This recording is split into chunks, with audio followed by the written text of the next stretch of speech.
I paint in series, and I get an idea, a concept. So I call myself a conceptual artist, and there are ideas behind absolutely everything I do. I call this series Rugged Individualism. And I think we all are individuals. And I think we are all unique. I think we are all beautiful people. And this is a series about rugged individuals. I can only describe them that way, as rugged individuals. And they're beautiful people who live their lives the way they want to live their lives. They don't live their lives according to what someone else thinks they should do. They are unique, like painting. Their life is a piece of art, and they live it that way. This is my absolute most favorite piece. It's called Grandma's Shawl. I, every once in a while, have a piece that is 1 in a million. It's won a lot of prizes. It's been acknowledged as a piece that stands out. It is one of those rugged individual pieces. There are not many pieces that I do that I feel the way I do about this woman here in this picture. She is wearing her grandmother's shawl. She is proud of her history. She doesn't want to destroy her history. She wears flowers in her hair, and she is just an absolutely beautiful, rugged individual. One of the first pieces I did for this series, called Rugged Individualism, is called the Ringmasters Coat. And as I said, I get inspired by things that are natural, but this, I was watching a movie with my husband, The Greatest Showman on Earth, and it was about circus people. And one of the first scenes, they zoom into a ringmaster's coat in an old auction house. And I said, stop the movie. I got the phone out, took my pencil out from my phone, and I quickly did a sketch of a ringmaster's coat. This is a 1 in a million. It's won many, many awards, and all I saw when I saw it was the gold that goes up and down here and his buttons. But it's also a wonderful memory for me. I can remember when the circus came to town, and my mom would take me to the circus, my mom and dad. It was a very special event.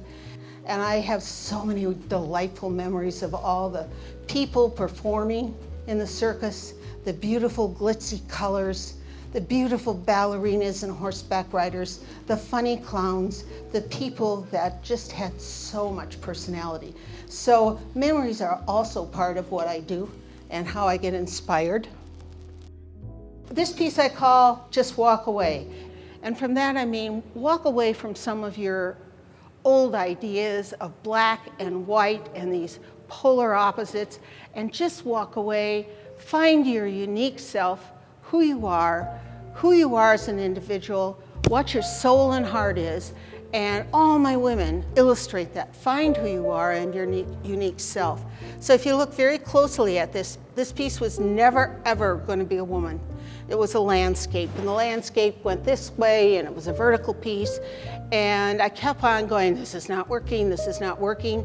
So this piece was probably on my studio table for 3 months, and I was figuring it out and working it out, and I knew it was right when she appeared, and I used all the wonderful colors and textures that I'd put underneath and used them in her body and brought her out and put this glorious red hat with a feather in it on her and the wonderful red lipstick, and she is just celebrating who she is, and she's going to walk away from how she used to be defined, maybe with pretty dresses and pretty hairdos and pretty jewelry, and just be who she is. So she's walking away and walking into her independence.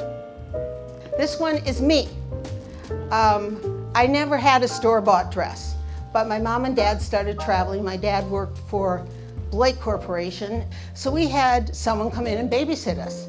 Mom gave this person money so we could all get a new Easter outfit because she was going to be gone over Easter. I got my first store-bought dress that Easter. Everything else I had was handmade by my mom. And she made beautiful clothes. And I never thought it was a terrible thing, but man, oh man, I could pick out my own store-bought dress. Well, I bought a blue, very, very thin cotton dress. And the babysitter said, well, it's got a full skirt. You have to have a petticoat underneath. Remember those petticoats that stuck out a mile? Yeah, well, that's part of my history. Here I am. I'm standing up in front of church with my Sunday school class, and I was singing to my heart's delight. The worst thing about this outfit, according to my mother, was that the babysitter bought me nylons for the first time. My mother did not have that opportunity, and she bought me knee-high nylons. And so here I am with this beautiful blue dress, the crinoline sticking out, and I have these knee-high nylons with white patent shoes. My mother was devastated. I stood in front of that church and sang my heart out. I had no idea, but I thought I looked beautiful. And I was just very happy. I had red hair back then. I didn't know what happened to my red hair. It's gone now. But anyway, here's me singing in my beautiful store-bought dress. This is my memory, and it's fun to paint them. I usually don't paint people, but for some reason, they just seem to be coming out of me.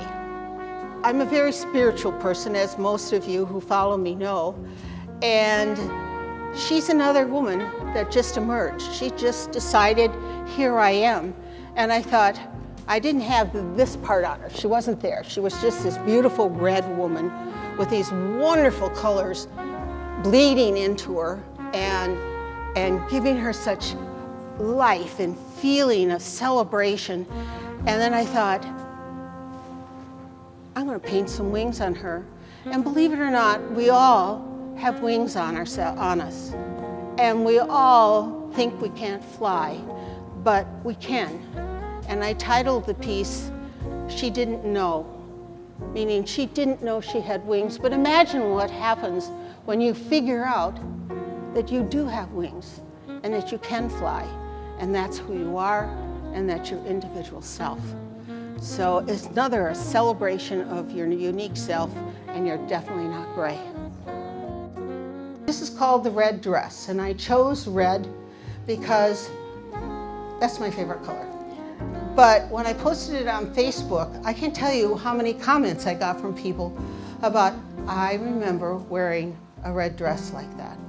I remember my most favorite red dress and how I felt in that red dress, how it made me feel. That's how you need to feel all the time when you live your life. And I didn't think it was that 1 in a million piece, but everybody has told me differently. They really like the piece. This one, I got a lot of reactions on Facebook for this one too. This one is called Be Sure to Wear Flowers in Your Hair, and she dares to wear flowers in her hair. She dares to dance. And I called her seduction at first, but no, she wears flowers in her hair. And then this piece I brought. I think it's very important that we think about how we're governed, how we're ruled. We have rules, we're a city, we're a country of rules, we're a country of laws, and I think it's important that you think about what governs you. So I painted a sheriff. He's an all-American sheriff. He has a badge. He's American, he's a patriot, he's got the flag behind him. And it's the first man in the series that I've done. I think there'll be more. When COVID happened, people that would come into the studio, by the way, you're always welcome to come and visit the studio. People come in and they say, well, how's it affected you? I'd never been so prolific in all my life. It was just absolutely wonderful. People would ask me, well, what'd you paint? And I said, I painted flowers because the flowers made me happy. Well, this year I thought, all right, can't use flowers again. Let's think of a different series. So this year I thought rabbits. Why did I choose rabbits? This is Christine's Year of the Rabbit. Rabbits represent, if you look up rabbits, they have all kinds of symbols and they represent good luck. but they also represent rebirth. And I decided 2021 was going to be the year of the rebirth. I encourage you all to live a life of rugged individualism, to be creative and be true to yourself. Visit Christine's studio during the Summer Northwoods Art Tour, July 23rd, 24th, and 25th from 10 a.m. to 5 p.m. Appointments are suggested but not required during the art tour.